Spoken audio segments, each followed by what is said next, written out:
Hello. So, about Mjolnir, Thor's hammer, and how it was used in rituals and things like that, like marriages and childbirth and all that. So we have these Christian ideas, which are actually pagan ideas, but most people do not know, like baptism. And you know, when a Christian will do the cross, well, you know where that comes from? That comes from paganism. We would do it with Thor's hammer. We would do a one up high, and then one there, and one there. We would make Thor's hammer. The same way the Christians later on made the cross. And the reason they did that was obviously because these Christians used to worship Thor. They used to be pagans. So all those, pagan traditions were kept in when they created Christianity.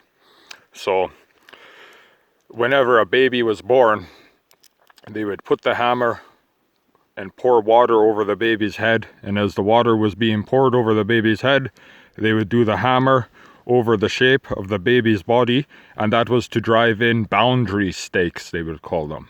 So it's you're giving them the power of the aura, and at the same time, that is when you would name your child.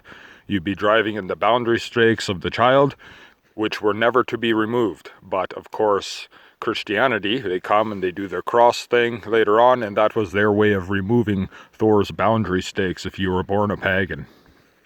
That is why the Christians did the cross thing and copied the pagan baptism, because when pagans did it, you were driving in boundary stakes and you were uniting the name of the child to this child, is what you were doing. And then when Christianity came later on, they would do the same thing, but then they would do the cross, and then they would say all the boundary stakes are gone, and they would give the child a Christian name, and they would remove its ancestors' connection to it.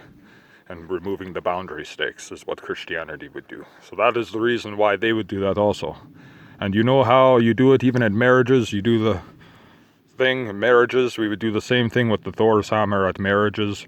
We'd use it for marriages. We'd use it for like almost something like baptism, from child's names and boundary stakes, for many different reasons. But now you know all that Catholic and Christian stuff is actually just pagan traditions that they chose to take over because, of course, they had to make the new religion attractive.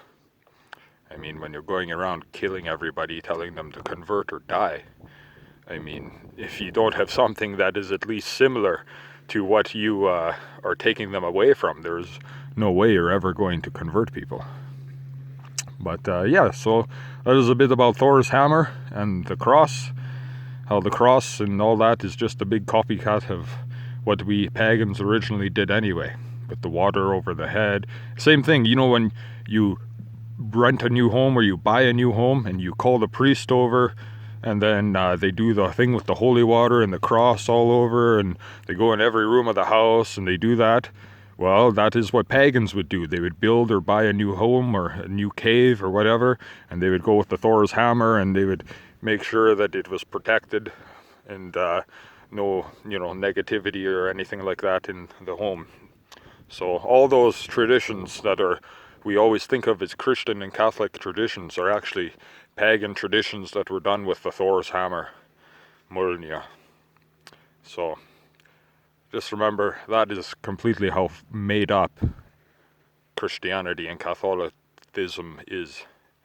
That it is basically all just paganism, and then they demonized all the pagan gods, and they brought this hippie Jew god who died on a cross, and then they claim he was a human, although there is really no evidence that he ever existed.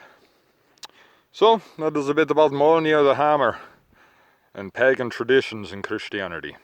Tschüss.